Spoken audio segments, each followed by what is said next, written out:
Sometimes the most broken vessels carry the brightest light.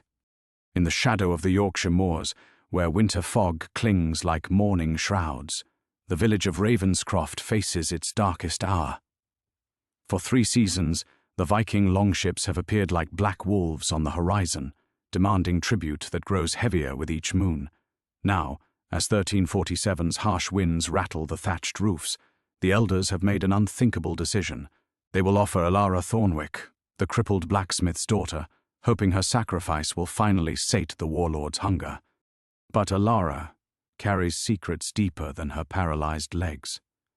Since childhood, she has seen what others cannot, the true essence of human souls blazing like colored flames around every person she meets. The violent show darkness, the pure shine like starlight, and the cursed, well, she's never encountered one of those. Until the massive Viking chieftain Magnus Bloodaxe looks down at her wheelchair with eyes that hold centuries of sorrow, and she sees an aura that defies everything she thought she knew about the nature of good and evil. What happens when a maiden who cannot walk discovers she holds the key to saving a warrior who cannot die? Before we jump back in, tell us where you're tuning in from, and if this story touches you, make sure you're subscribed, because tomorrow I've saved something extra special for you. The wooden wheels of Elara's chair creaked against the cobblestones as her father pushed her through the village square, each turn bringing them closer to the harbour where the longship waited like a beast of black timber and iron. She could feel the weight of every villager's gaze, some heavy with guilt, others bright with relief that it wasn't their daughter being offered to the wolves. "Papa," she whispered, her voice barely audible above the morning wind. "You don't have to do this." Thomas Thornwick's calloused hands tightened on the chair's handles. She felt his steps falter for just a moment before he pressed forward. "Hush now, little flame.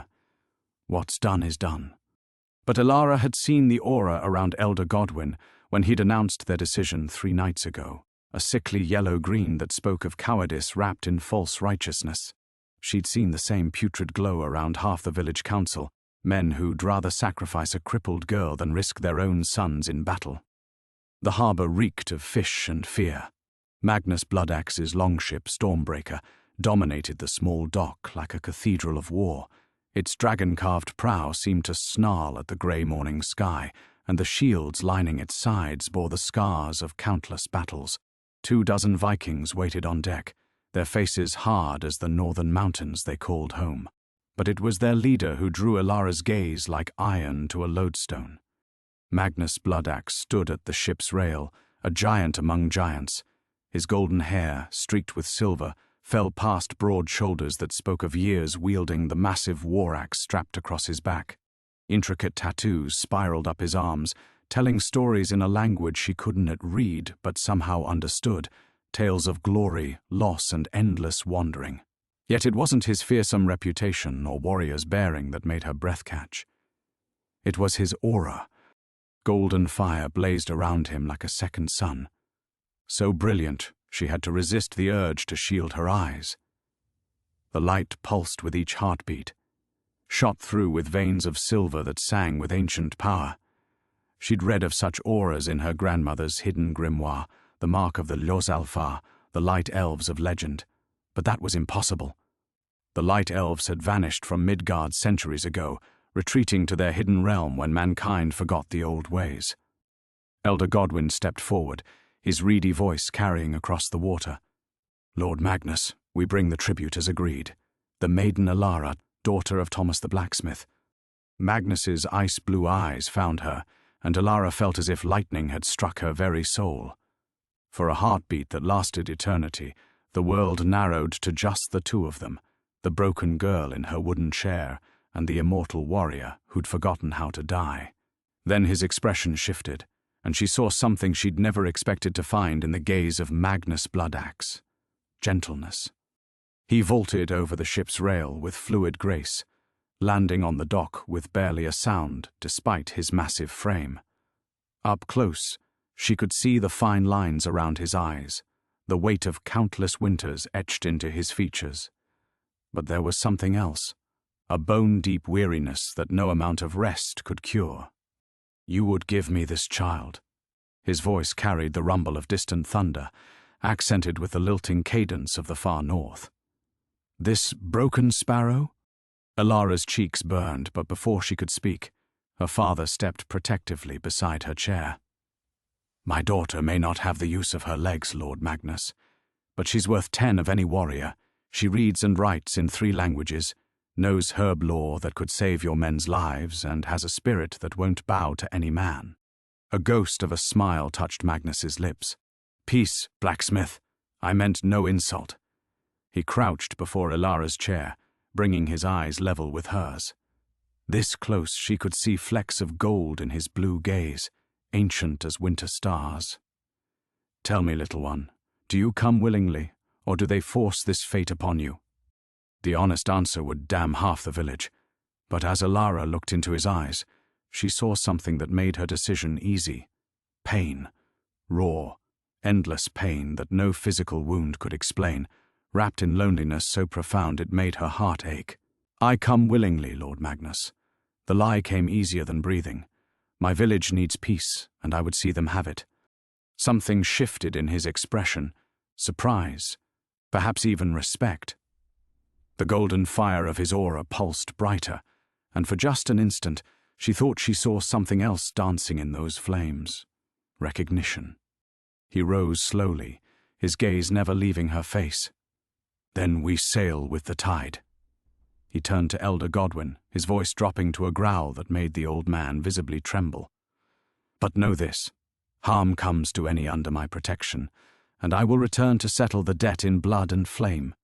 As Magnus's men prepared to lift her aboard, Elara caught one last glimpse of her father's anguished face and wondered if she'd just sealed both their fates. The transition from dock to deck should have terrified her, but Magnus's warriors handled her chair with surprising gentleness. 2 burly Norsemen lifted it as if it weighed nothing, their scarred hands steady as they maneuvered her aboard the Stormbreaker. Elara caught fragments of their whispered conversation, something about the Jarl's orders and careful with the girl, but their accents made the words slippery as eels. As the longship pulled away from shore, Elara watched her father shrink into the distance, until he was just another figure on the docks. The finality of it struck her like a physical blow. Everything she'd ever known, everyone she'd ever loved, was disappearing behind the grey veil of morning mist.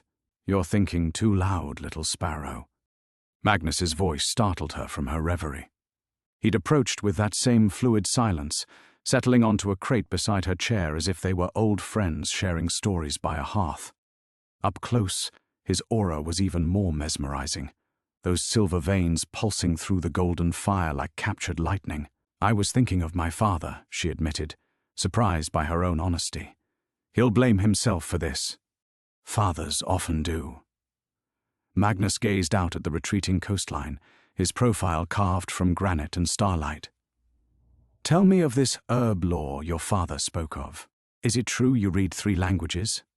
The question caught her off guard. "You're making conversation with your tribute." She hadn't meant for the words to sound so sharp, but fear made her tongue as keen as any blade. His laugh was rich and unexpected. "I've found that people are far more interesting than gold or silver, and considerably better company on long voyages." He turned those ancient eyes back to her. "Unless you prefer to sulk in silence, I won't force words from you." Something in his tone, not mockery but genuine curiosity, made her walls crumble just a little. "Latin, Saxon, and Norman French," she said quietly. "My grandmother taught me before she died. Said knowledge was the one treasure no thief could steal. Wise woman. And the herbs? Everything that grows in our valley, and most that don't. Which ones heal fever? Which ones stop bleeding? Which ones—" She caught herself before mentioning the ones that revealed hidden truths or enhanced sight beyond the natural world. Those secrets had died with her grandmother, along with the old woman's warnings about keeping her gift hidden. Which ones what? Which ones can kill, if used wrongly? It wasn't entirely a lie. Many of her grandmother's remedies walked the knife's edge between healing and harm. Magnus nodded thoughtfully. "I may have need of such knowledge. My men are warriors, not healers, and the sea doesn't forgive carelessness." The conversation lapsed into comfortable silence as the ship found its rhythm. Elara watched the crew work with practiced efficiency, adjusting sails and checking ropes. Their auras painted a tapestry of personalities: the steady brown of the helmsman who valued duty above glory, the restless orange of a young warrior eager to prove himself, the deep blue of an older man whose loyalty to Magnus burned like bedrock, but none shone with anything approaching Magnus's impossible light. Whatever he was alone among these mortal men. The thought stirred something uncomfortable in her chest. She'd grown accustomed to solitude herself, the crippled blacksmith's daughter who spent her days reading ancient texts and mixing potions, while other girls her age learned to weave and manage households. Who would marry a girl whose legs would never carry her to the marriage bed? Who would want children from a woman who might pass on her weakness? She'd made peace with that fate, or thought she had. But sitting here beside this golden-wrapped mystery of a man, she felt the sharp edge of longing for the first time. Not for him specifically, that would be madness, but for the possibility of being seen as something more than broken. "You're thinking too loud again." She startled, heat flooding her cheeks. "I was wondering why you really agreed to this arrangement. Surely one girl isn't worth abandoning profitable raids." Magnus was quiet for so long she thought he wouldn't answer. When he finally spoke, his voice carried the weight of winter storms. "There are some prices too high to pay, even for a man like me. Your village posed no real threat, harbored no treasure worth taking. Continuing to raid it would have been—" He searched for the word. "Wasteful." Another lie wrapped in truth. She could see it in the way his aura flickered, gold dimming to amber for just a moment. But she also sensed deeper currents. Exhaustion, perhaps, or something that might have been conscience stirring after a long sleep. The wind picked up, carrying the salt-sharp scent of deep waters ahead. Around them, the crew prepared for the longer journey to come, their voices calling out in the lilting Norse tongue. Soon her village would be nothing but memory, her father's forge cold until he found the heart to light it again.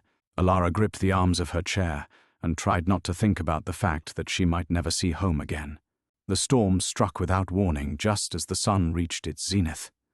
One moment, Elara was watching seabirds wheel against a clear sky, and the next, the horizon had vanished behind a wall of black clouds that seemed to boil up from the very depths of the ocean. The wind shifted from gentle breeze to howling gale in the space of a heartbeat, sending the longship lurching violently to port. "Secure everything." Magnus's voice cut through the sudden chaos like a blade. "Bjorn, get us turned into the wind. Eric, drop the sail before it tears us apart." The crew moved with desperate efficiency, but Elara could see the fear in their auras. Flashes of yellow panic bleeding through their usual steady browns and blues.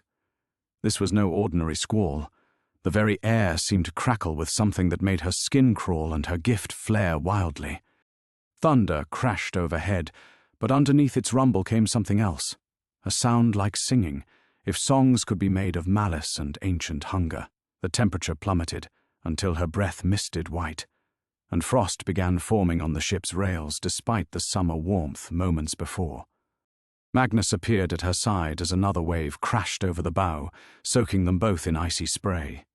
His aura blazed brighter now, the gold shot through with urgent silver flames.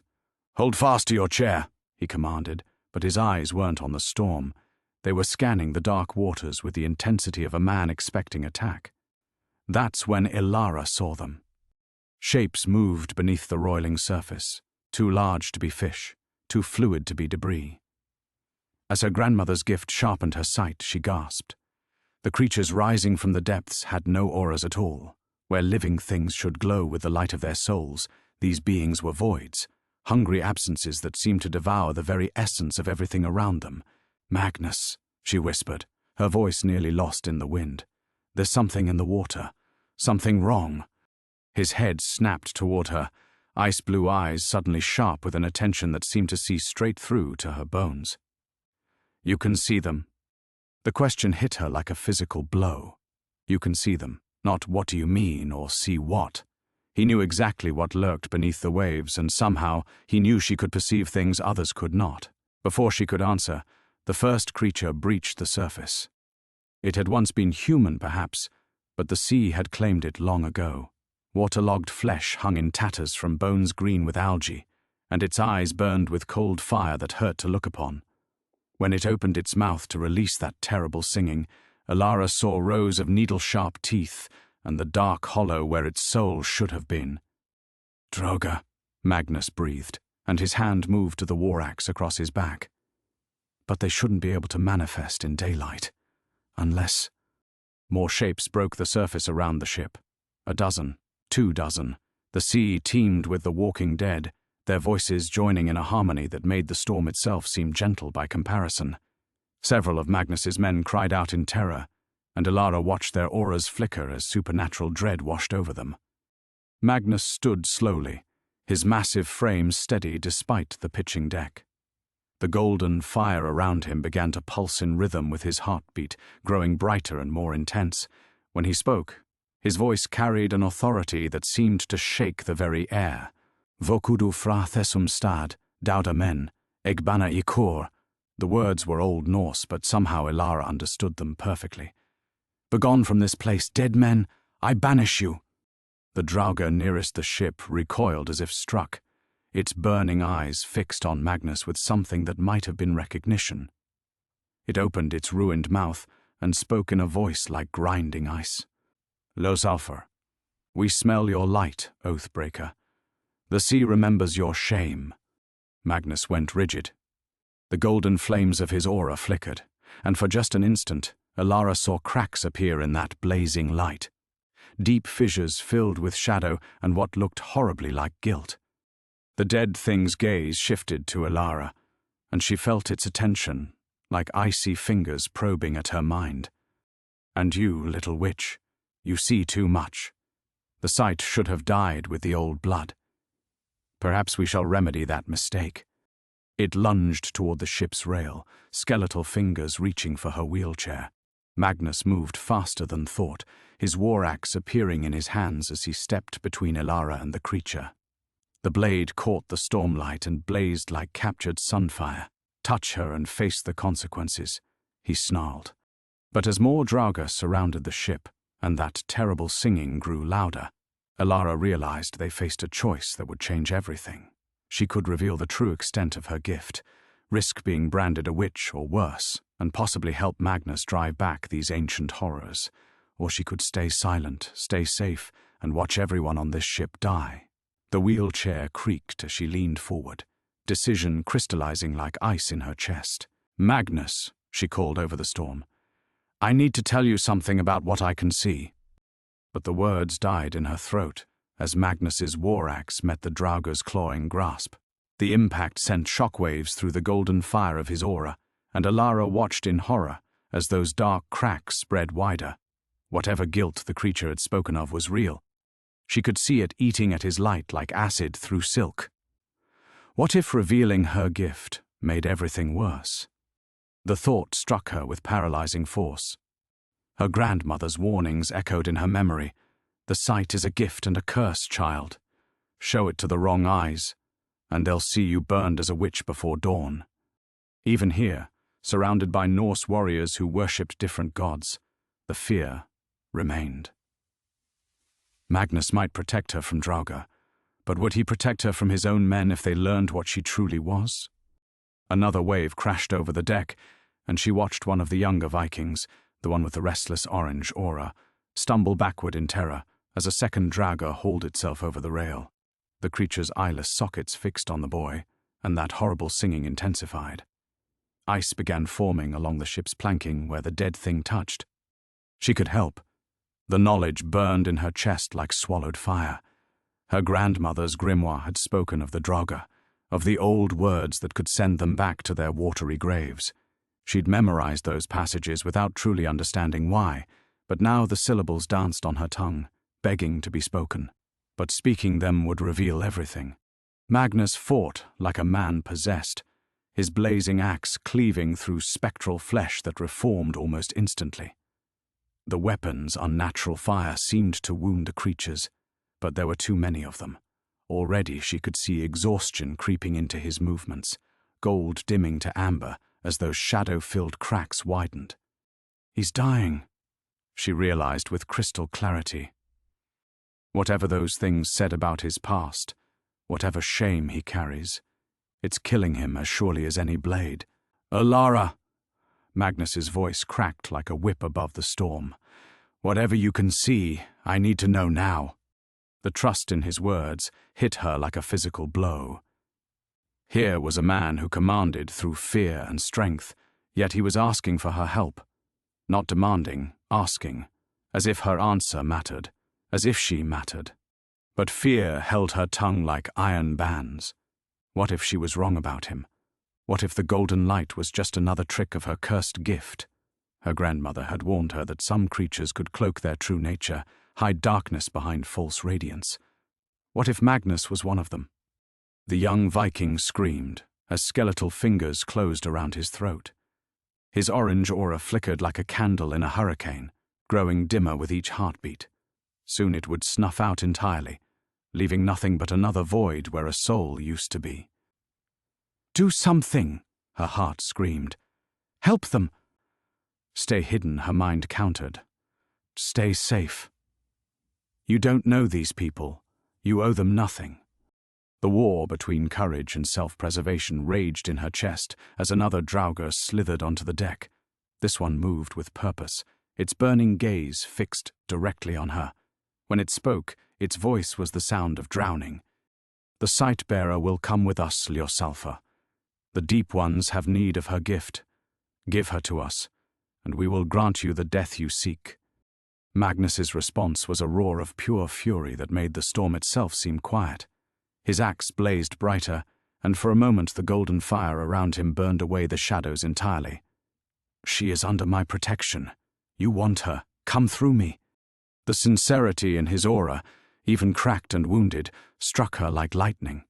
This was no deception, no clever mask.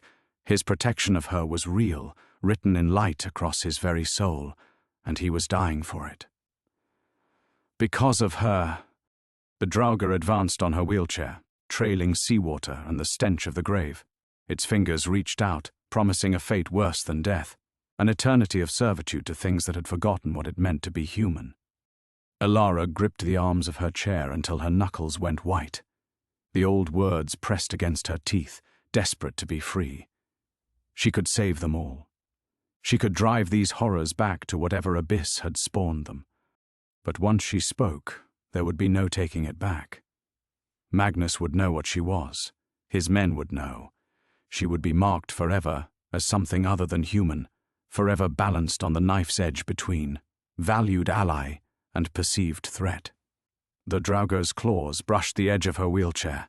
"Magnus," she whispered, her voice lost in wind and terror. The words caught in her throat as another wave of paralyzing doubt crashed over her. What if her gift wasn't strong enough? What if the words failed? What if revealing herself accomplished nothing but ensuring they all died knowing her secret? The creature's burning eyes met hers, and she saw her own death reflected in their endless depths. The word exploded from Elara's chest with volcanic force, shattering the paralysis that had held her captive. She would not die cowering. She would not watch Magnus fall defending her while she hid behind fear like a child behind her mother's skirts. Her grandmother's voice echoed across the years. "The sight comes with responsibility, little one. To see truly is to act truly, whatever the cost." The Draugr's claws scraped against the wooden arm of her chair, leaving trails of ice in their wake. Behind it, Magnus stumbled as another creature's talons raked across his shoulder, sending sprays of crimson across the deck. His golden aura flickered like a flame in a gale, those shadow cracks spreading with each heartbeat. Elara drew breath deep into her lungs and spoke the words that would change everything. "Daudir men or Jupinu, eg se yikur." The ancient Norse rolled off her tongue as if she'd been born to it, each syllable ringing with power that made the storm itself pause. "Med liosinu sembrenur. Minum augum, edskipan yikur aftur til grafa." Dead men from the deep, I see you. By the light that burns in my eyes, I command you back to your graves. Light erupted from Elara's form, not the warm gold that surrounded Magnus, but something older and wilder. Silver fire danced along her skin, and her eyes blazed with radiance that turned the storm-dark air to brilliant day. The ancient power of the site, no longer hidden, poured through her voice and set the very air singing. The Draugr recoiled as if struck by lightning, its skeletal form beginning to smoke where her light touched it. Around the ship, its companions let out shrieks that could shatter glass, their void black forms wavering like mirages in desert heat, but they did not flee. "Impossible," hissed the creature before her, though its voice now carried notes of uncertainty. "The old bloodlines are broken. The sight-bearers are dust and memory." "Then you remember poorly," Elara snarled, and raised her hand toward the monster. Silver flames danced between her fingers, beautiful and terrible as winter lightning. "I am Elara Thornwick, daughter of Edward, granddaughter of Moira the Wise. The blood of the ancient seers flows in my veins, and I will not suffer your kind to walk among the living." Magnus had stopped fighting, his ice-blue eyes wide with something between awe and disbelief. Around them, his crew stood frozen, whether by supernatural dread or simple shock she couldn't tell, but their auras painted a tapestry of emotions. Fear, yes, but also wonder and a growing fierce hope. The Draugr lunged at her with desperate fury, claws extended to tear out her blazing eyes. Elara met its charge with words of power that her grandmother had died protecting. "Med valdi gamla blodsins, ogi losinu semaldre der, egbana ikur frathesum haimi, farid aftur til ikar kirdar og komid aldre aftur." "By the power of the old blood and the light that never dies, I banish you from this realm. Return to your rest and come no more." The effect was instantaneous and devastating. The Draugr's form exploded into mist and sea foam, its dying shriek echoing across the waters. Around the ship, its companions began to dissolve, their ancient flesh unable to withstand the blazing purity of her unleashed gift.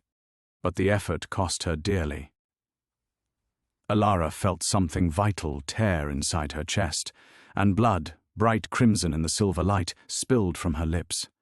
The power was too much, too wild for her mortal frame to contain.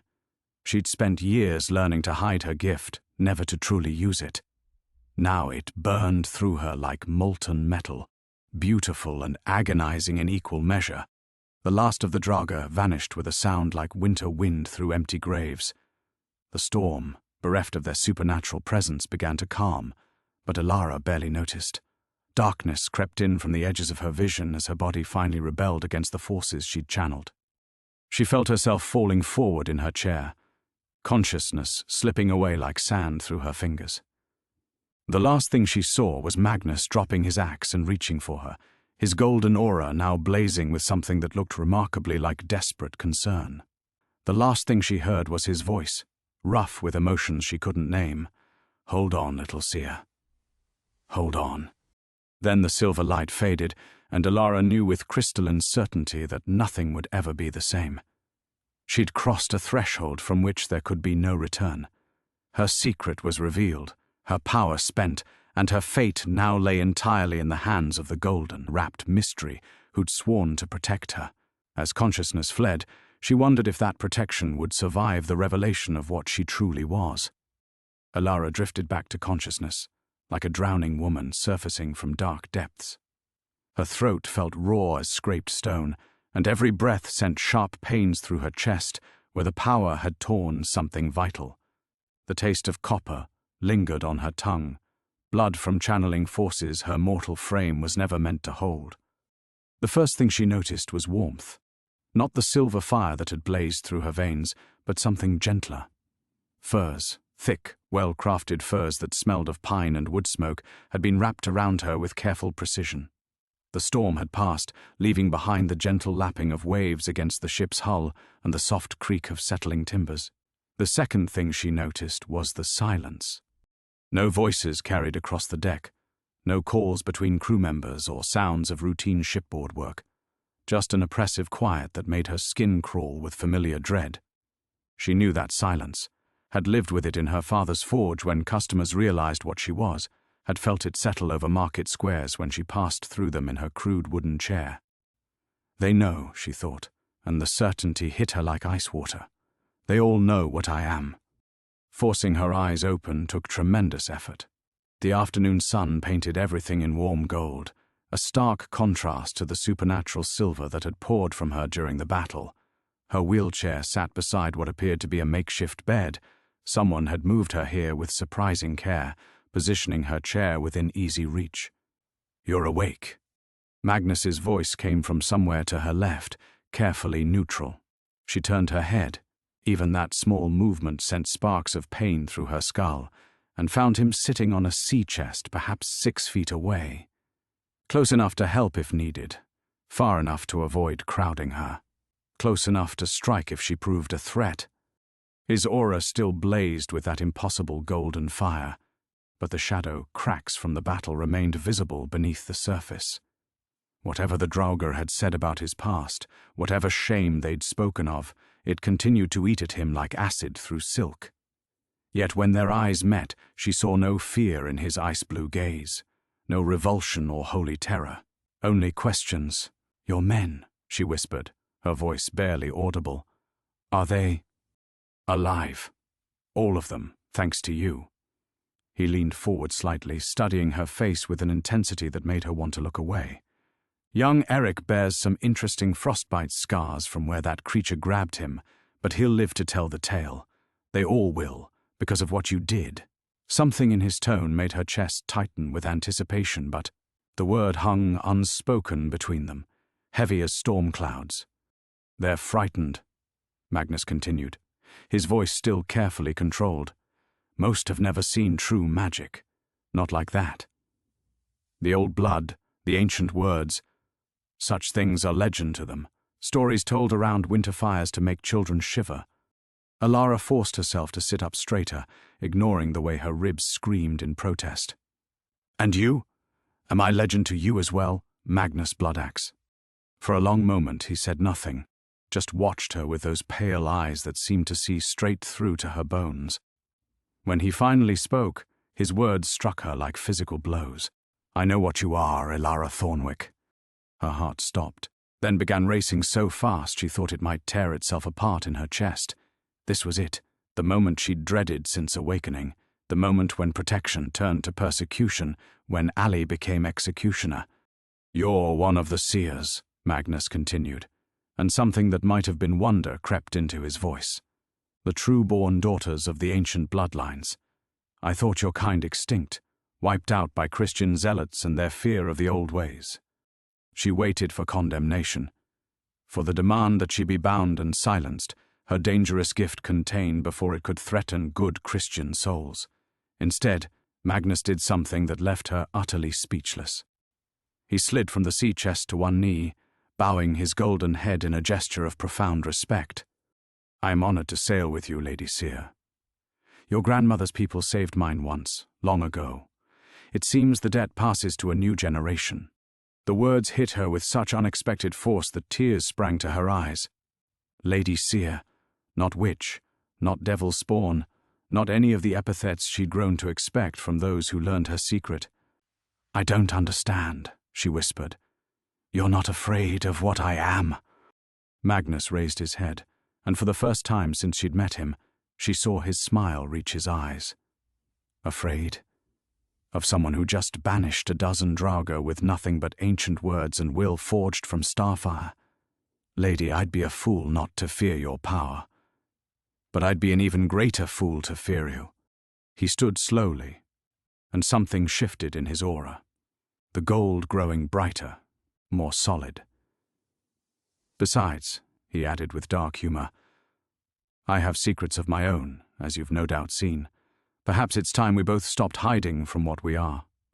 The weight of Magnus's words settled between them like a living thing, heavy with possibility and danger in equal measure. Elara studied his face, searching for any hint of deception, but his golden aura pulsed with unwavering sincerity. Still, years of hiding had taught her caution. "Your secrets," she said carefully, her voice still rough from channeling the ancient power. The Draugr spoke of guilt, of shame that follows you like a shadow. "I can see it eating at your light, Magnus. What did you do?" His smile faded, and those shadow cracks in his aura deepened visibly. For a moment she thought he might retreat behind the fearsome mask of Magnus Bloodaxe, the terror of the northern seas. Instead, he surprised her again by moving closer, settling on the deck beside her makeshift bed with fluid grace. "My true name is Magnus Bloodaxe," he said quietly, his voice carrying the weight of long-buried truth. "Last prince of the Losselfar, the light elves your grandmother's texts no doubt mentioned. We were guardians once, protectors of the balance between light and shadow, until I broke that balance and doomed my entire people to extinction." Elara's breath caught. The Losselfar were legend even in her grandmother's grimoire, beings of pure light who had walked between the mortal world and the realm of the gods themselves. That's impossible. The light elves vanished centuries ago. Not vanished. Slaughtered. The words came out flat, matter of fact, but she could see the anguish they caused him written in blazing gold across his soul. By Draugr I allowed into our realm through my own arrogance and hunger for forbidden knowledge. Every death, every extinguished light, it was my fault. I am the last of my kind because I destroyed all the rest. The confession hung in the air, like a blade poised to fall. Elara understood now why the Draugr had spoken to him with such intimate knowledge of his shame, why they'd offered him the death he clearly believed he deserved. The guilt was killing him slowly, surely as any poison. "How long?" she whispered. 200 years, give or take a decade. I've lost count." He ran a hand through his golden hair, and she noticed for the first time how weary he looked beneath the warrior's facade. "I've been sailing these waters ever since, taking the name Bloodaxe, building a reputation fierce enough to keep most challenges at bay. Easier to be feared than to explain what I really am.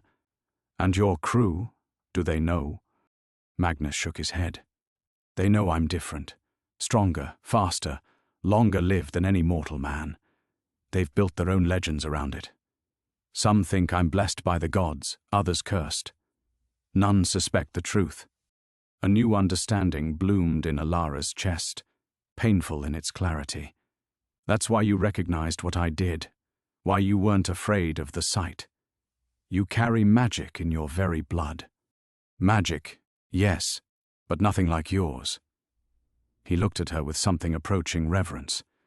"What you did out there, banishing ancient dead with nothing but will and words, that's power the old kings would have killed for. Power that could reshape the world if properly wielded. The words should have filled her with pride, but instead they sent ice through her veins, or destroy it, like yours did." Magnus flinched as if she'd struck him, and those shadow cracks spread wider through his golden light. "Yes, like mine did."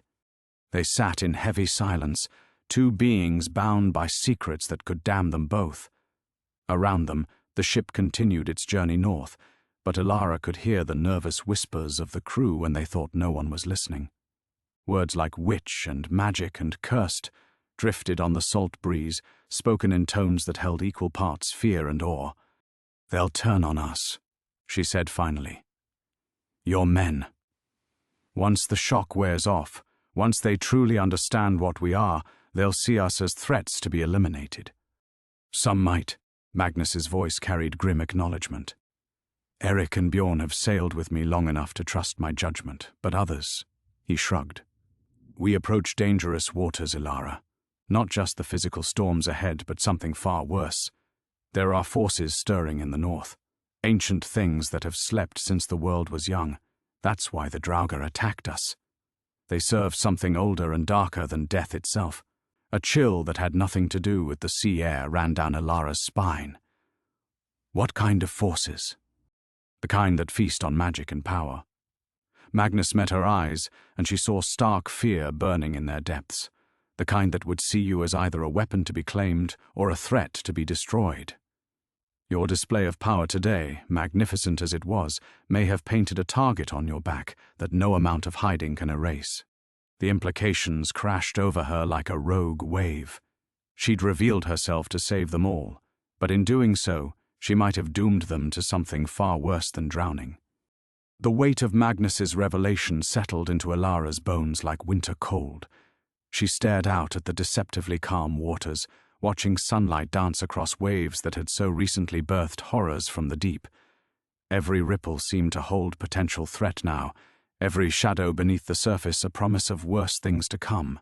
"How long do we have?" she asked, though part of her dreaded the answer. Magnus followed her gaze to the horizon, his jaw tight with tension. "Hard to say. The Draugr's attack wasn't random.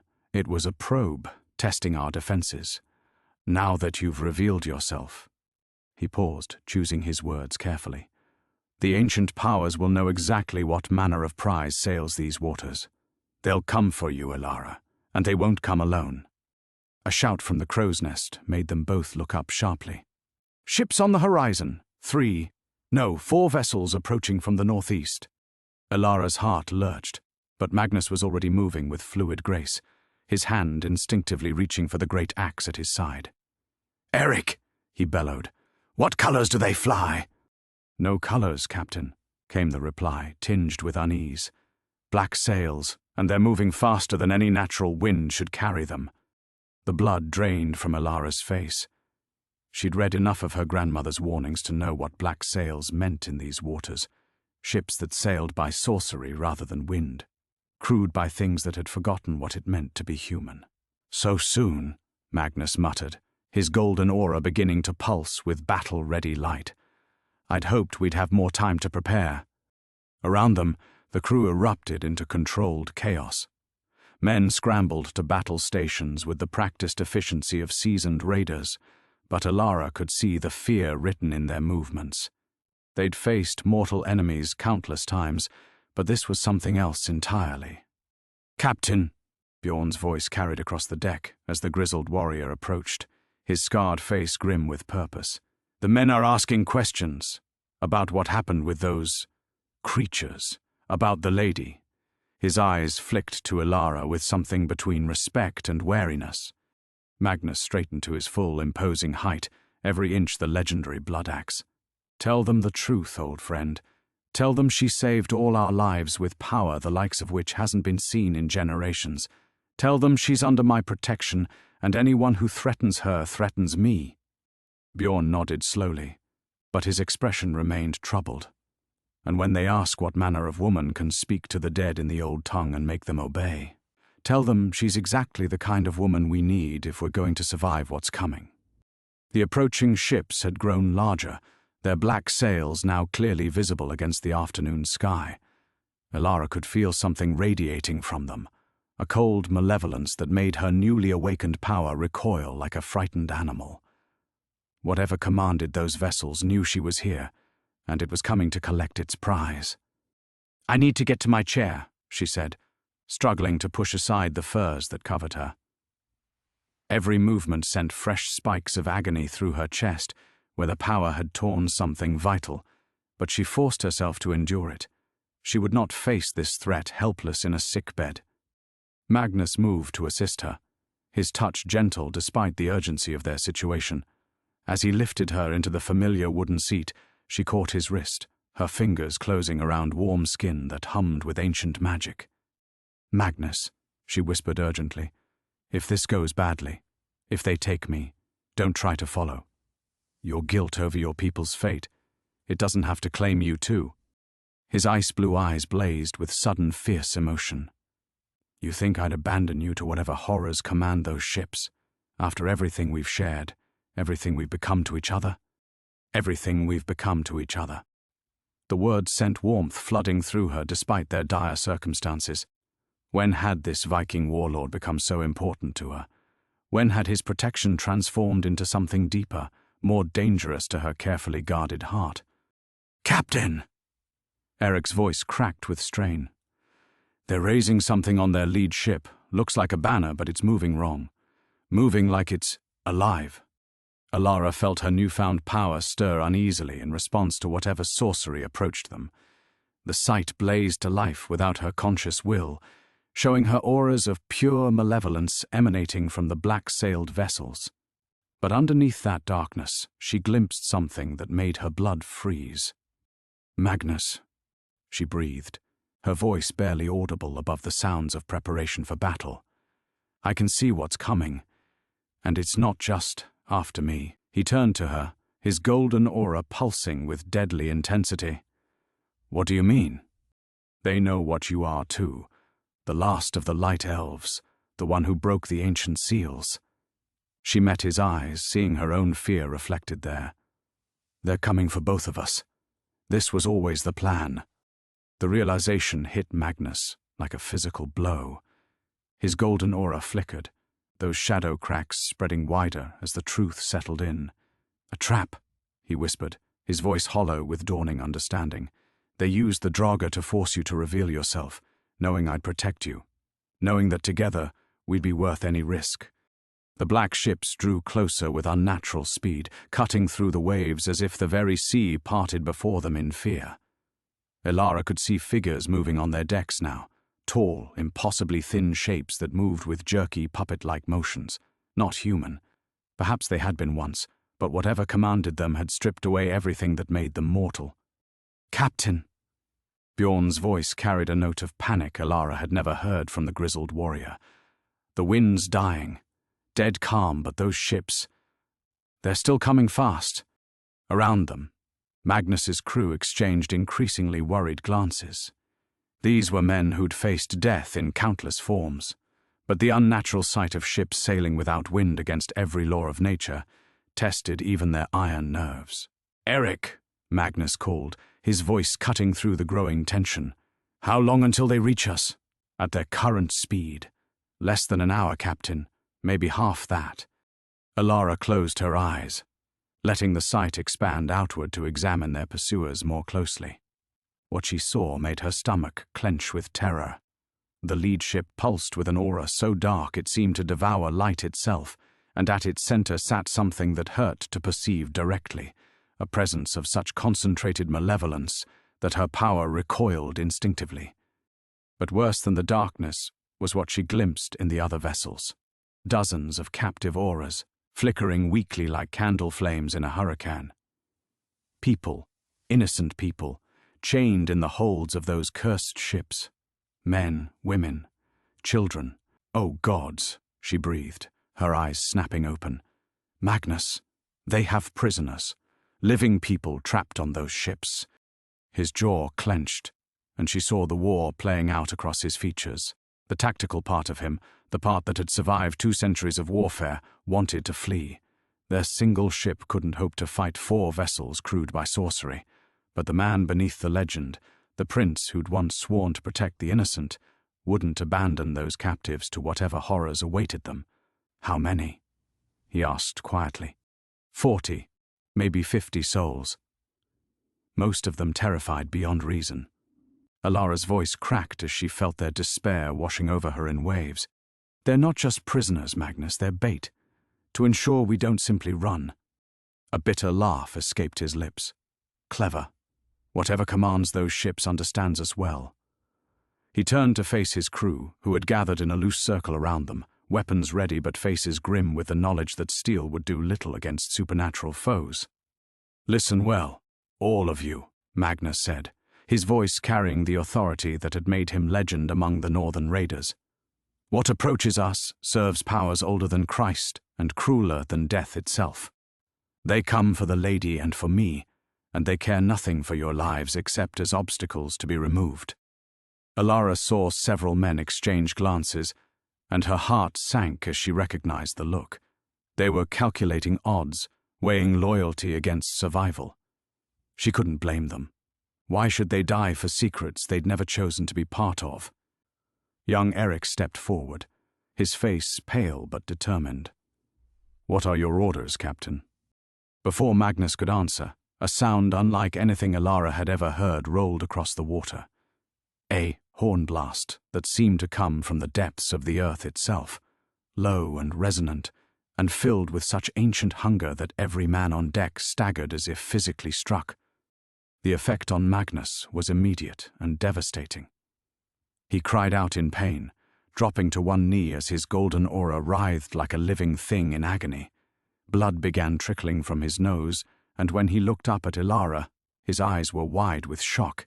"The binding horn," he gasped. "I thought it was legend. Elara, I can't. My power, it's being drained." Another horn blast, closer now, and this time Magnus collapsed completely. His aura flickered like a dying flame, the golden light that marked him as Ljosalfar growing dimmer with each heartbeat. Elara reached for him instinctively, but the moment her fingers touched his skin, agony lanced through her own power.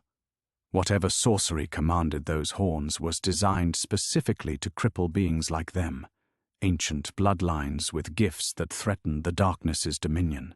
"Captain!" Bjorn knelt beside his fallen leader, but there was nothing mortal medicine could do for this wound. The black ships loomed larger now, close enough that Elara could see the terrible figures standing at their prows. Tall beings wrapped in tattered robes that moved without wind, their faces hidden beneath deep hoods that seemed to swallow light itself. As the lead vessel drew alongside Magnus's ship, a voice spoke across the water, not heard but felt, pressing against their minds like ice against naked skin. "Surrender the seer and the fallen prince. Do this, and your crew may yet see another dawn." The crew stood frozen, weapons trembling in hands that had never known such paralysis. Elara watched in horror as Magnus writhed on the deck, his golden light flickering like a candle in a storm. With each pulse of the binding horn, more of his essence seemed to drain away, leaving him pale and gasping. "No," she whispered. Then louder, "No." The hooded figures on the black ship turned toward her voice, and she felt their attention like crawling insects across her skin. But beneath her revulsion, something else stirred, a fury so pure it burned away her fear. These creatures had turned innocent people into bait, were slowly killing the man she'd come to love, and expected her to surrender meekly to their ancient hunger. They had gravely miscalculated. "You want the seer?" Elara called across the water, her voice carrying with supernatural clarity. "Then face me properly, you cowards hiding behind stolen power." The lead figure lowered its hood, revealing a face that had once been elven, beautiful and terrible, with silver hair and features sharp as winter frost. But its eyes were pits of absolute darkness, and when it smiled, shadows spilled from its mouth like blood. "Ah," it said, its voice like silk over steel, "the little crippled girl thinks to bargain with the Dokalfar. How quaint. Dark elves." Ilara's grandmother's texts had spoken of them only in whispers, the Ljosalfar's fallen cousins who had chosen shadow over light, corruption over purity. They had been banished eons ago, cast into the void between worlds for crimes so terrible even the ancient texts dared not name them fully. "I know what you are," she said, her power beginning to coil within her like a serpent preparing to strike. "Exiles, oath-breakers, the forgotten children who threw away their birthright for a taste of forbidden power." The dark elf's smile widened, and more shadows poured from its lips. "We threw away nothing, child. We simply chose evolution over stagnation. Your precious light-bearer there clings to guilt for opening a single door between realms. We opened them all." Magnus groaned, trying to push himself upright, but another horn blast drove him back to the deck. Blood now streamed freely from his nose and ears, and his aura had dimmed to barely a whisper of its former glory. "Stop it!" Elara's cry tore from her throat. "You're killing him!" Slowly, yes, the Dokalfar agreed with casual cruelty. The binding horn was crafted specifically to drain Ljosalfar power. He has perhaps minutes before the process becomes irreversible, unless, of course, you come willingly. Elara's mind raced. Around her the crew stood helpless, brave men reduced to spectators in a conflict beyond their understanding. In the holds of the black ships, innocent souls waited in terror, and Magnus, proud, guilt-ridden Magnus who carried the weight of his people's extinction, was dying by inches. But as she watched him struggle against the horn's draining pull, something unprecedented happened. Her power, instead of recoiling from his pain, began to resonate with his failing light. The sight blazed to life with painful intensity, and suddenly she could see not just what was, but what had been. Images flooded her mind. Magnus as he truly was centuries ago, golden-haired and laughing, standing among others of his kind in halls of crystal and starlight. She saw the moment of his fall. Not malice, but curiosity that led him to examine a strange artifact, the way his face crumpled in horror as Draugr poured through the dimensional rift he'd accidentally opened. She witnessed every death that followed, felt the crushing weight of responsibility that had shaped him into the grim warrior he'd become. But beneath it all, blazing like a star at the heart of a storm, she saw his true nature. Not the destroyer he believed himself to be, but a guardian, a protector, someone willing to sacrifice everything to keep others safe. And in that moment of perfect clarity, Elara understood something that changed everything. "You're wrong," she said softly, her words somehow carrying across the water despite their gentle tone. The dark elf's expression shifted slightly, perhaps confused by her sudden calm. "All of you, you think Magnus is the last of the light elves, but you're wrong." She placed her hand on Magnus's forehead, feeling his pain as if it were her own. The Ljosalfar weren't destroyed. They were transformed, hidden, scattered among mortals who carried just enough of their blood to pass on the gift without understanding what it was.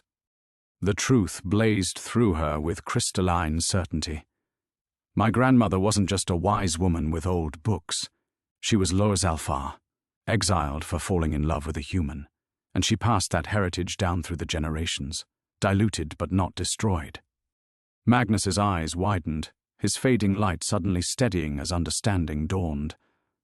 The dark elf hissed like an angry cat, shadows writhing around it in agitation. "I'm not just a mortal with the sight," Elara continued, her power beginning to surge as bloodline recognition awakened dormant potential within her. "I'm his people's legacy, and you've just made a terrible mistake."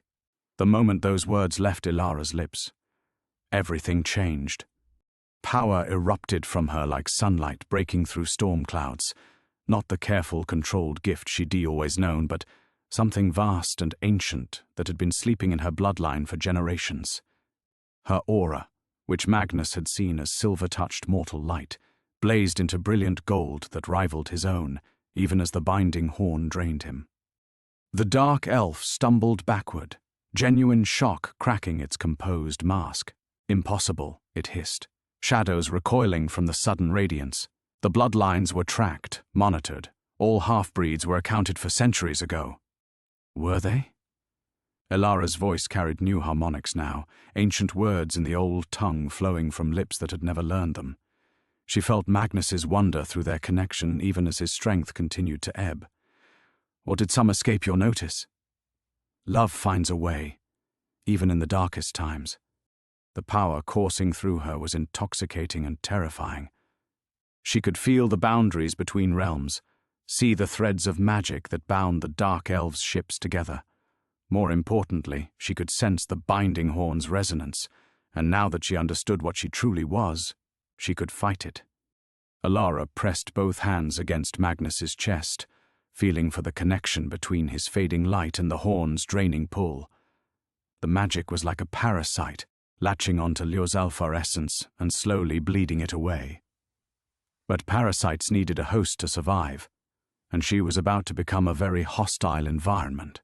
"Elara, don't," Magnus whispered, his voice barely audible. "The strain, it could kill you."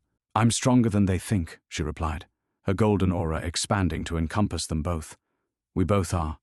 She began to weave her power into his, creating a barrier against the horn's influence. It was like trying to dam a river with her bare hands. The dark magic fought back viciously, sending spikes of agony through her skull. But for every assault, she met it with pure Ljosalfar light, the kind that had driven the Docalfar into exile eons ago. The crew watched in stunned silence as their captain's color began to return, his breathing steadying as Elara's protection took hold. But the effort was costing her dearly. Blood began trickling from her nose, matching the crimson that stained Magnus's face. "Clever little mongrel," the dark elf called across the water, its voice now edged with fury. But you cannot sustain that indefinitely. And we have other tools at our disposal. It gestured to the remaining ships, where more robed figures had appeared at the railings. Each held something that gleamed with malevolent purpose, crystals that pulsed with captured starlight, twisted into instruments of torment. Soul cages, Magnus breathed, recognizing them with the horror of old knowledge. They're going to drain the prisoners. The threat hit Elara like a physical blow. Through her expanded awareness, she could feel those innocent souls flickering in terror as the crystals began to glow. Men and women who had done nothing wrong except exist in the path of ancient hatred, about to be consumed to fuel more dark magic. Choose quickly, half-breed, the Dokkalfar taunted. Save your lover and watch dozens die, or surrender yourself to spare them further suffering. For a heartbeat, despair threatened to overwhelm her. How could she protect everyone? The strain of shielding Magnus was already pushing her to her limits, and she was only one person, one young woman who'd barely understood her true nature until moments ago. But then she felt something unexpected, warmth spreading through the deck beneath her wheelchair. Eric, young Eric, who'd been so terrified of the creatures in the fog, had knelt beside Magnus and placed his hand on his captain's shoulder.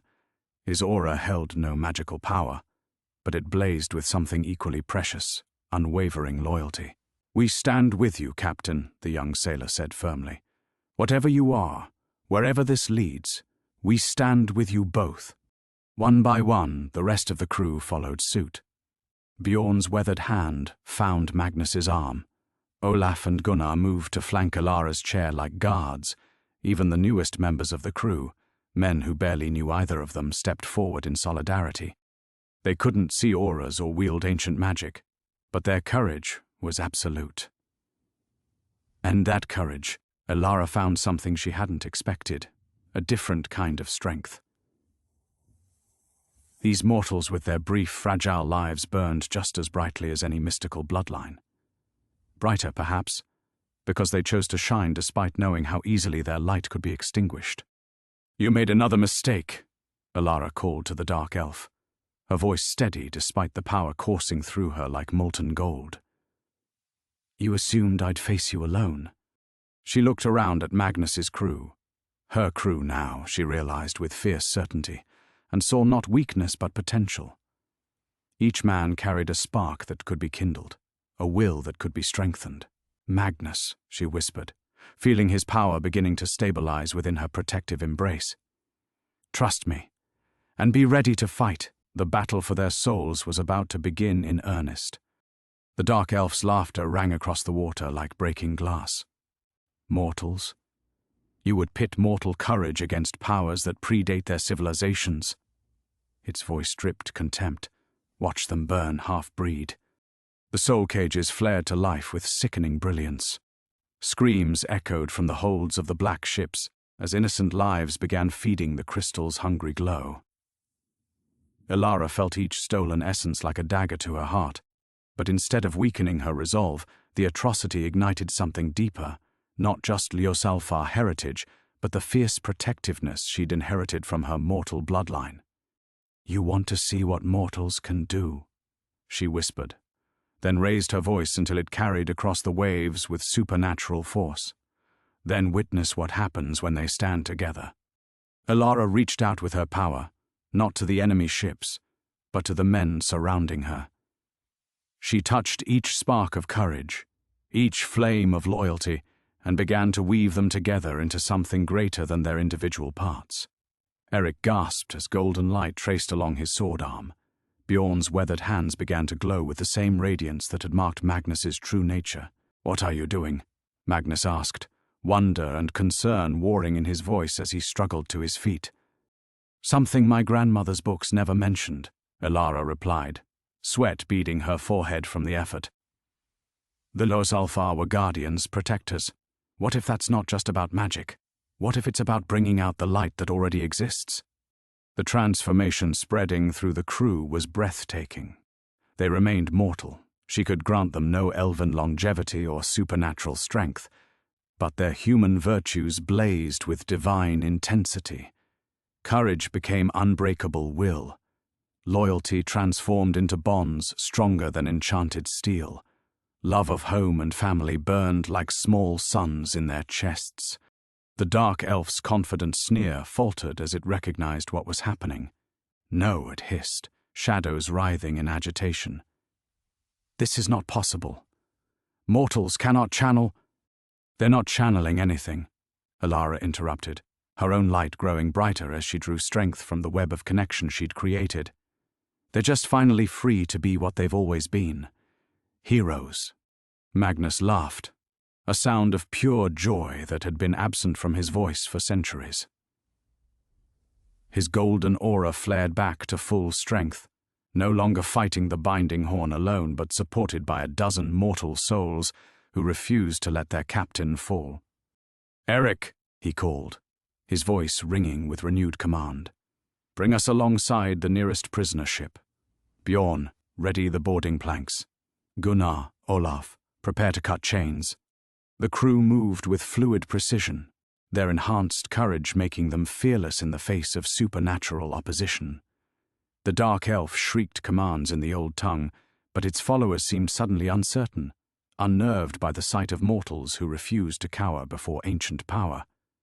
As their ship closed with the first enemy vessel, Elara felt the weight of her choice settling around her like a cloak. She had committed them all to this path. No retreat, no surrender, no half measures. The prisoners in those holds depended on her newfound strength holding long enough for rescue. Magnus's life hung in the balance of her ability to maintain the shield protecting him. Her crew trusted her with their souls, literally. The consequences of every decision she'd made since leaving her village crashed over her in waves. Choosing to see Magnus's true nature instead of his fearsome reputation. Deciding to trust him with her secret. Revealing her bloodline to save his life. Each choice had led inexorably to this moment, standing between innocent lives and ancient evil with nothing but untested power and mortal courage. "The final ship carries their leader," Magnus said, pointing to the largest vessel where shadows gathered like storm clouds. "If we can break the Dokalfar Lord commanding this fleet—" "When?" Elara corrected firmly. "When we break it. This doesn't end until every prisoner is free and those soul cages are shattered." Through their connection, she felt Magnus's surge of fierce pride. The woman he'd first seen as a village cast-off had become something magnificent, not despite her supposed weaknesses, but because of how she'd transformed them into strengths. The first boarding planks slammed down with a sound like thunder. Eric led the charge, his ordinary sailor's blade now wreathed in golden fire that cut through dark magic like sunlight through mist. Behind him came the others, each man blazing with purpose that made them giants among the cowering shadow servants. But Elara's attention was already turning toward the looming confrontation with the Dokalfar Lord. She could feel its malevolent presence like a wound in reality itself, ancient, powerful, and utterly without mercy. The battle with its minions was just the beginning, the true test of everything she'd become, everything she'd chosen to protect, waited in the darkness ahead. And this time, she wouldn't face it as a crippled village girl begging for scraps of acceptance. She would face it as Losalfar. The moment Elara proclaimed her heritage, the Dokalfar Lord's composure cracked like winter ice. It rose from its throne of twisted shadow, revealing its full, terrible majesty, 9 feet of corrupted elven grace, wrapped in robes that seemed to devour light itself. When it spoke, reality trembled. "So," it hissed, voice layered with harmonics that made mortal ears bleed, "the mongrel bloodline survived after all. How inconvenient." The largest ship began to move, cutting through the water with unnatural speed, despite having no visible sails or oars. Dark energy crackled along its hull, and Elara felt the very air grow thick with malevolent power. This was no mere raiding vessel. It was a weapon forged in the void between worlds. "Magnus," she whispered, her golden aura flickering as exhaustion from shielding the crew began to take its toll. "I can feel what's coming. It's going to try to break our connection, turn the crew's enhanced courage against them." His hand found hers, warm and steady despite everything. Then we don't give it the chance. Everything you've learned, every choice that brought you here, this is why. Not just to save me, but to prove that light endures. The Dokalfar ship drew alongside theirs with a grinding crash that sent tremors through both vessels. Shadow servants poured across the gap like living darkness, but Eric and the others met them with blazing determination. Steel rang against corrupted magic, mortal courage against ancient malice, but the Lord itself came for Elara. It moved faster than thought, crossing between ships in a single fluid leap that defied physics. The wooden deck cracked beneath its landing, frost spreading outward from its feet. When it smiled, Elara saw centuries of accumulated cruelty in those black pit eyes. Did you think awakening your heritage would be enough, child? Shadows coiled around its fingers like serpents. I was ancient when your grandmother's grandmother was learning to walk. I have devoured stars and broken worlds. What are you but a crippled girl playing with forces beyond her comprehension? The words hit harder than any physical blow, because they echoed every doubt she'd ever harbored. What was she, really? A blacksmith's daughter who couldn't even walk, trying to stand against something that had terrorized the realms for millennia.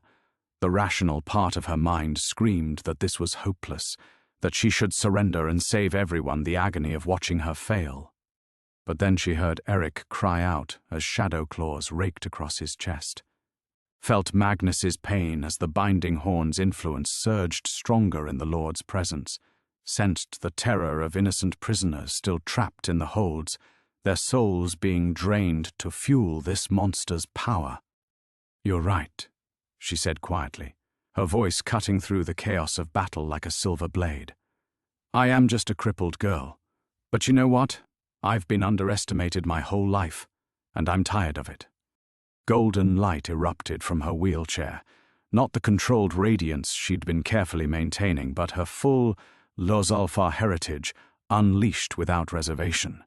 The power that had slumbered in her bloodline for generations roared to life, and suddenly she wasn't fighting as half of what she could be. She was fighting as all of it. The Lord actually stumbled backward, shadows recoiling from the blazing aurora that surrounded her. Impossible, it breathed. You're mortal born.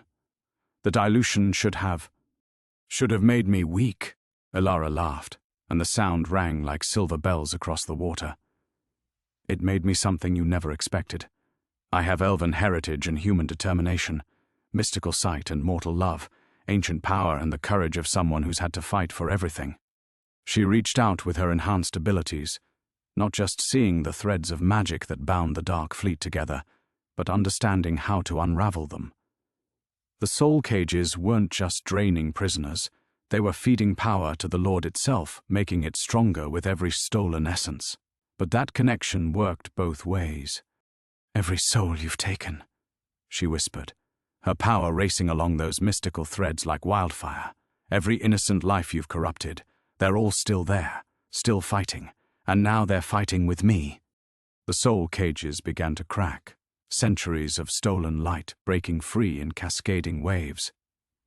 The Dokalfar Lord shrieked as its carefully hoarded power turned against it, each liberated essence striking like a hammer blow. Shadows writhed and twisted as the very foundation of its strength crumbled.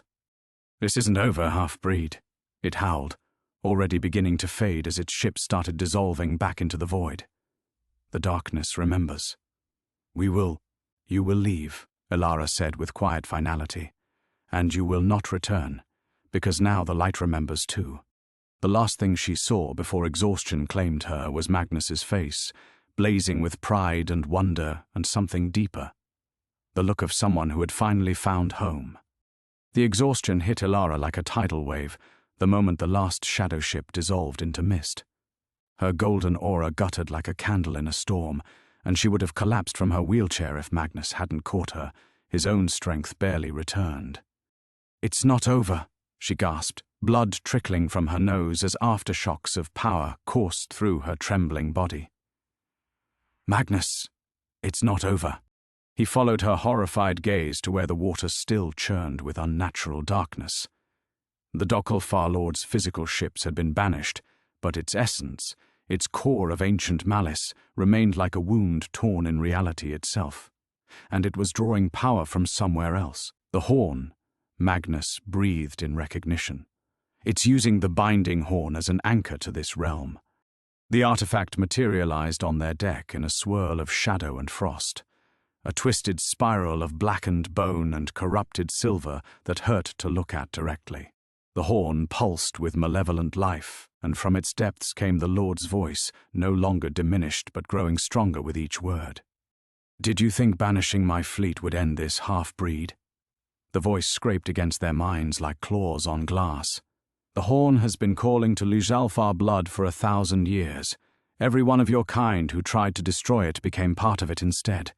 Their power, their essence, all mine now."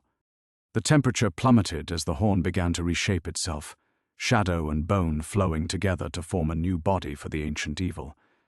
But this wasn't the elegant predator they'd faced before. This was something far worse, a fusion of the Lord's consciousness with the accumulated suffering of every light elf it had consumed over the centuries. Elara felt them all through her mystical sight. Dozens of Luzalfar souls trapped within the horn's structure, their light corrupted and twisted into fuel for their captor's resurrection. Among them, she glimpsed faces that could have been relatives, ancient family members who had tried and failed to break this same curse.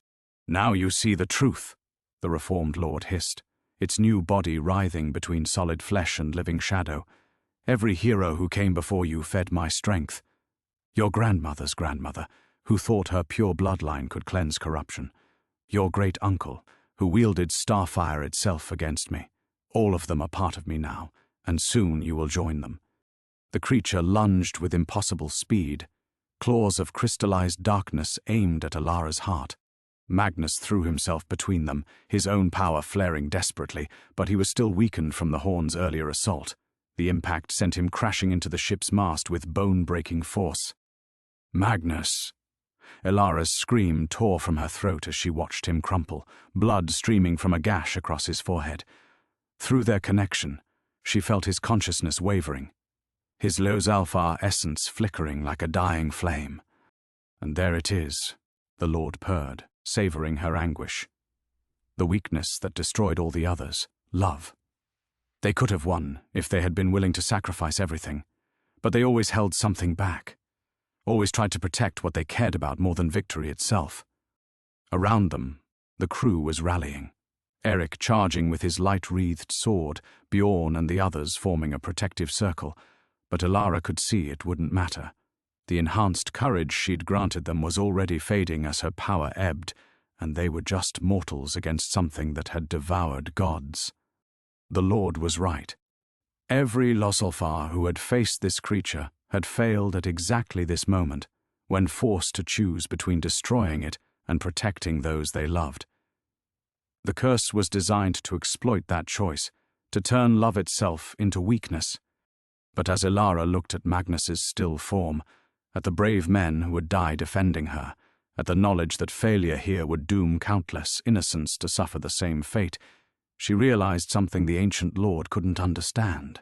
It had made one crucial error in its assessment. "You're wrong," she whispered, her voice barely audible but carrying absolute conviction. "They didn't fail because they loved.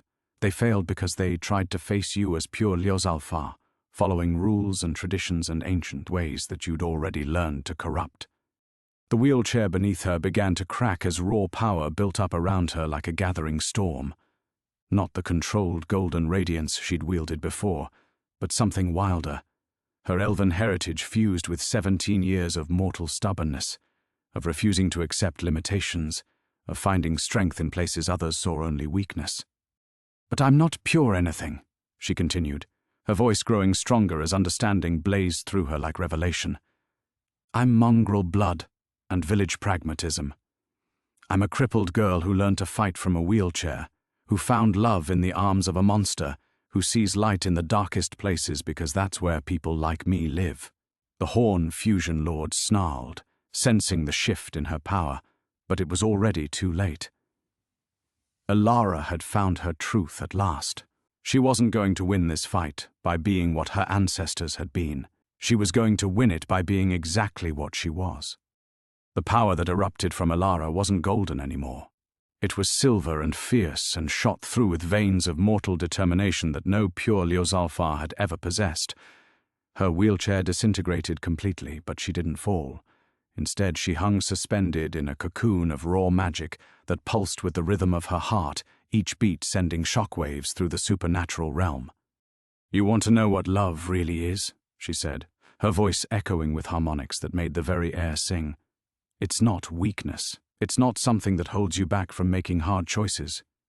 The Lord Horn fusion recoiled as her power began to unravel its carefully constructed form. Shadows screamed and writhed as silver fire ate through them, but Elara pressed forward relentlessly. Love is what lets you see clearly when everything else is darkness. It's what gives you the strength to do what needs to be done, even when it destroys you. Through her mystical sight, she could see the truth the creature had hidden from all who came before. The trapped Lyosalfar souls within the horn weren't just fuel. They were the lock. Their love for the mortal world, their desperate desire to protect what they cherished, had become chains binding them to the very evil they'd tried to destroy. The horn fed on that love, twisted it, used their own noble hearts against them. But chains could be broken if you were willing to pay the price.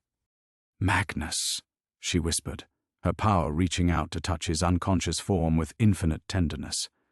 Through their connection, she felt his essence responding, his golden aura flickering back to life. "I need you to know something." His eyes opened, unfocused but aware. Blood still seeped from the gash on his forehead, and she could feel how much the earlier battle had cost him. He was dying, had been dying slowly ever since the horn first marked him centuries ago. "Elara," he breathed, struggling to sit up. "What are you—" "I love you," she said simply. "I love you enough to let you go." Understanding blazed across his features, and with it came desperate protest. "No, there has to be another way. I won't let you—" "This is the other way," she said, her smile radiant even as tears streamed down her cheeks. The horn can only be destroyed from within, and only by someone whose love is stronger than its corruption. But the person who goes in doesn't come back out. The Lord Horn fusion sensed what she intended and lashed out with every remaining fragment of its power. Claws of crystallized shadow raked across her protective aura, and ancient words of binding crashed against her consciousness like physical blows. But it was too late.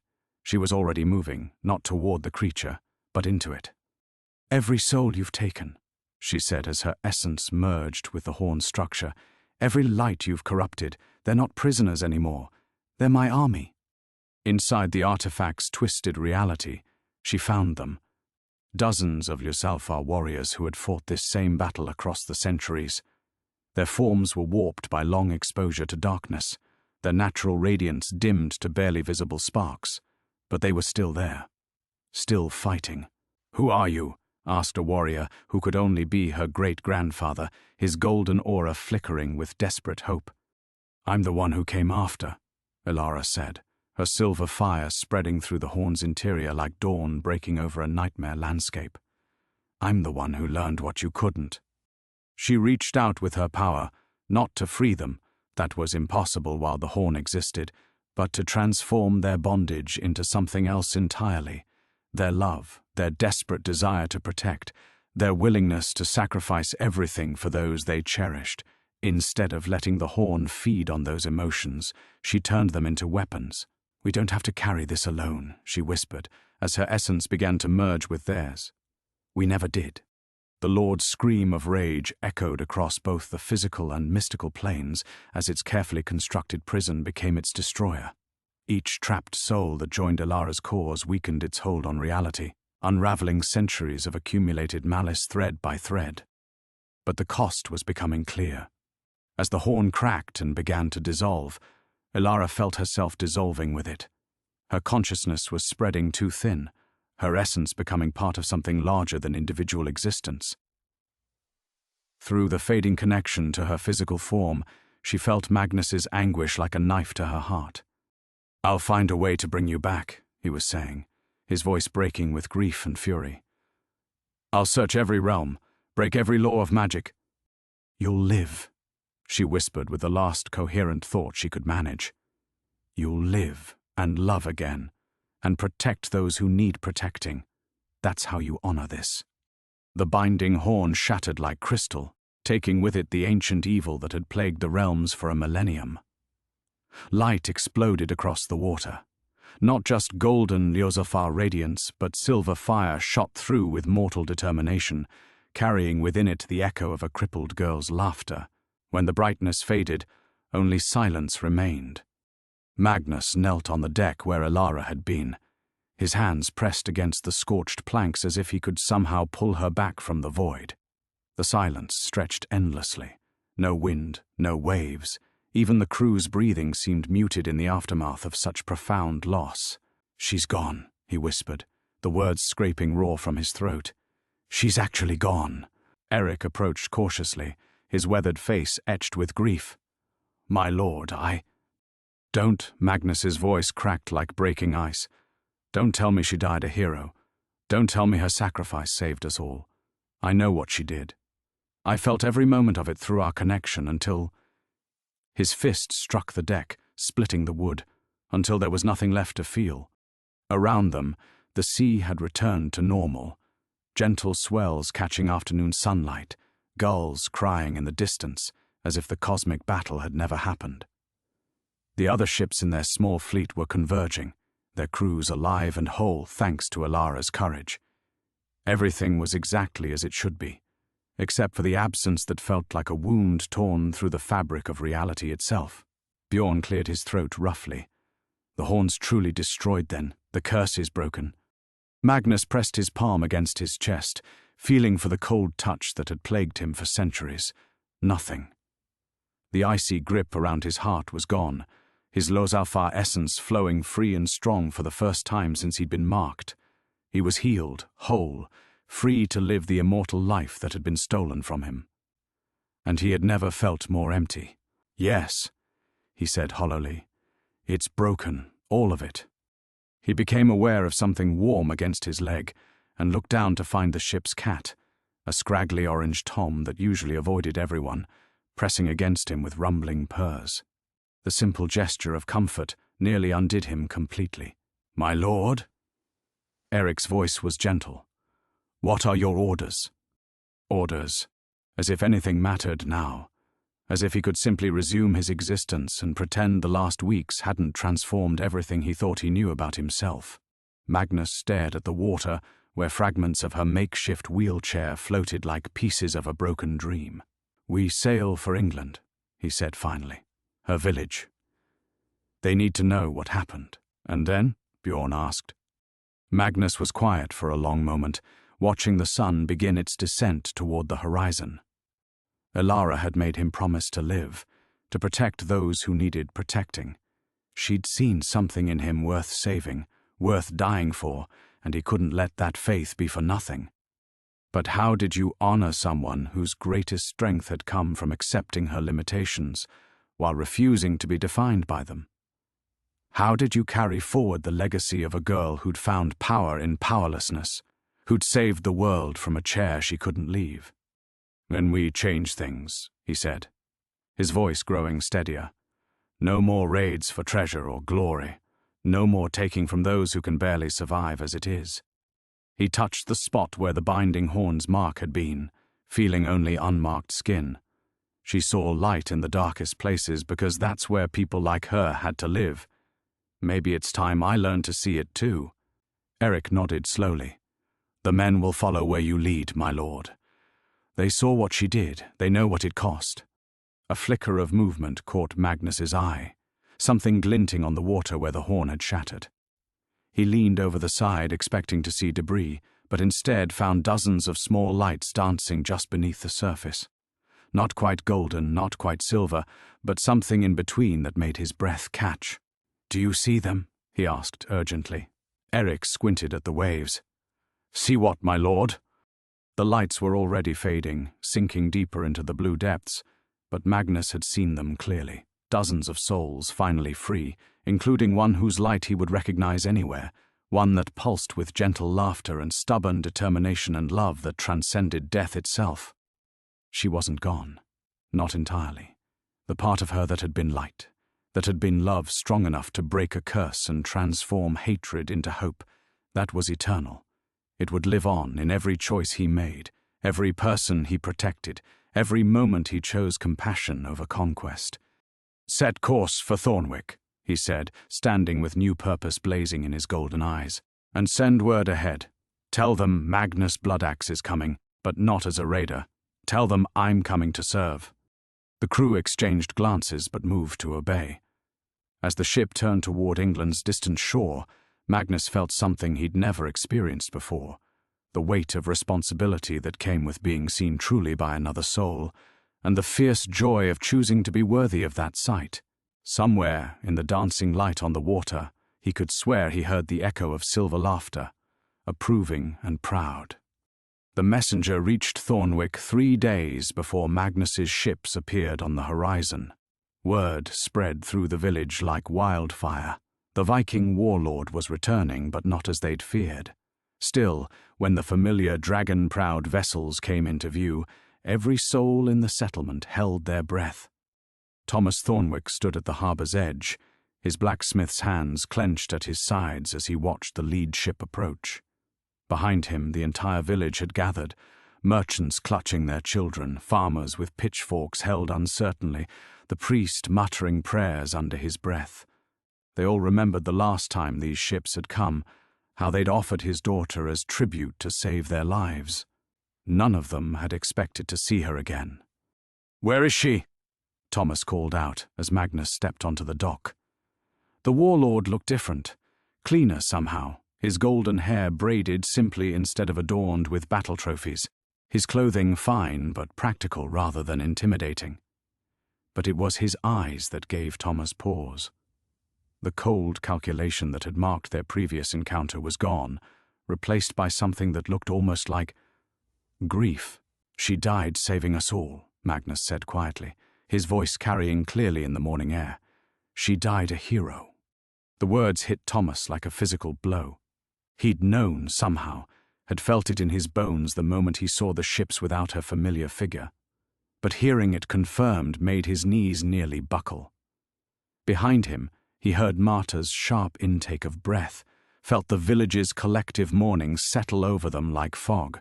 "How?" Thomas managed. Magnus stepped closer, and Thomas was startled to see tears tracking down the warrior's scarred cheeks. "She destroyed something ancient and evil, something that had been killing my people for centuries. She did what dozens of warriors before her couldn't, and she did it because—" His voice broke slightly. "Because she saw light where others saw only darkness. Just like you raised her to do." Thomas stared at this legendary warlord weeping openly for his daughter, and felt something shift in his understanding of the world. "You loved her." "With everything I am," Magnus said without hesitation. "She saved me in ways I'm still discovering, and now I've come to honor her memory, the only way I know how." Magnus gestured to his men, who began unloading the ships. But instead of weapons and plunder, they carried supplies: grain, preserved meat, bolts of fine cloth, tools and medicines. Enough to see the village through the harsh winter ahead and well into spring. "This isn't payment," Magnus said, anticipating Thomas's protest. "This is what neighbors do for each other, what family does." "Family?" Marta stepped forward, her face streaked with tears but her voice steady. Magnus nodded to Eric, who carefully lifted something from the ship, a wooden chest carved with intricate knotwork. "She made me promise something before at the end. She said the bond between souls doesn't end with death, that love transforms but never truly dies." He opened the chest to reveal what looked like a simple wooden bowl, worn smooth by countless hands. "This belonged to her grandmother. Elara wanted you to have it back, along with her grandmother's journals. She said you'd understand what they meant." Thomas accepted the chest with trembling hands, recognizing the bowl his own mother had used for special occasions. Inside the journal's carefully preserved pages, he could see diagrams and notes in multiple hands, generations of women documenting their mystical gifts, their ability to see beyond the veil of ordinary sight. "She told you about the sight," Thomas said, "not really a question, She saw my true nature when no one else could, Magnus replied, just as she saw yours and theirs. He gestured to the gathered villagers. She told me this village raised her to believe that strength comes not from what your body can do, but from the courage to love despite your deepest vulnerabilities. That's a lesson I intend to spend the rest of my considerably long life learning. Over the following days, Magnus and his men worked alongside the villagers, repairing storm damage, reinforcing homes against winter, sharing skills and stories around evening fires. The feared Viking warlord proved surprisingly adept at mending fishing nets and teaching children to carve, his patient manner revealing the man Elara had seen beneath the warrior's reputation. On their final evening, Thomas found Magnus sitting alone at the dock, staring out at the dark water. "She's still out there," Magnus said without turning around. "I can feel her sometimes, like sunlight just beyond the edge of vision." Thomas settled beside him, his joints creaking. She always did have her own way of doing things. Stubborn as seawater, that one. "The village raised her well," Magnus said. "She knew exactly who she was, limitations and gifts alike. That's what made her unstoppable." "And you?" Thomas studied the profile of the man who'd loved his daughter. "Who are you now?" Magnus smiled, and for the first time it reached his golden eyes completely. "I'm learning. Every day, I'm learning to be someone worthy of what she saw in me." When morning came, the ships sailed north again, but something fundamental had changed. The feared raider Magnus Bloodaxe was becoming something new, a protector, a bridge builder, a man transformed by love into the hero one remarkable girl had always known he could be. The new beginning. 2 years had passed since the ships first departed Thornwick, and the seasons had turned the grief of that parting into something deeper, a quiet understanding that transformation, like love, never truly ends. Magnus stood at the helm of his flagship, watching the familiar coastline emerge from morning mist.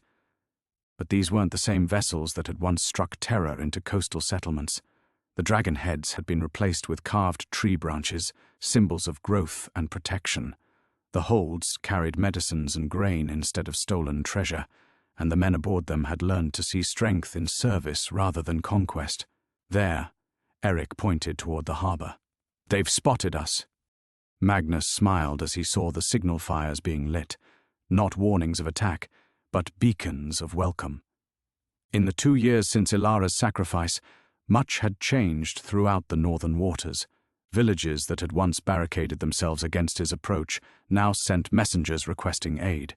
The name Magnus Bloodaxe still carried weight, but it had become something altogether different. "My lord," Bjorn approached with a leather satchel. "The reports from the coastal settlements. 3 more villages have asked for protection agreements, and the monastery at Lindholm wants to discuss establishing a proper trade route." Magnus accepted the documents, though his attention remained fixed on Thornwick's growing outline. Somewhere in that humble collection of houses and workshops, Thomas still worked his forge, creating tools that built rather than destroyed. Marta still tended her garden, coaxing life from stubborn soil. And in the small cemetery overlooking the sea, a simple stone marked the place where a remarkable girl's story had begun. The village had prospered in the intervening years. Magnus's regular visits had brought not just material support but knowledge, new farming techniques, improved fishing methods, connections to traders who dealt fairly rather than exploiting desperation. Word had spread of the Viking lord who protected the vulnerable instead of preying upon them, and other coastal settlements had begun to hope for similar arrangements. As they drew closer to shore, Magnus felt the familiar warmth that always accompanied his returns here. Not the cold fire of his Ljosalfa heritage, but something gentler. The human love Elara had awakened in him, strengthened by purpose and seasoned with wisdom earned through service. "Grandfather Magnus," a child's voice carried across the water as they docked. Young Henrik, the miller's grandson who'd been barely walking during that first difficult winter, now raced along the pier with arms outstretched.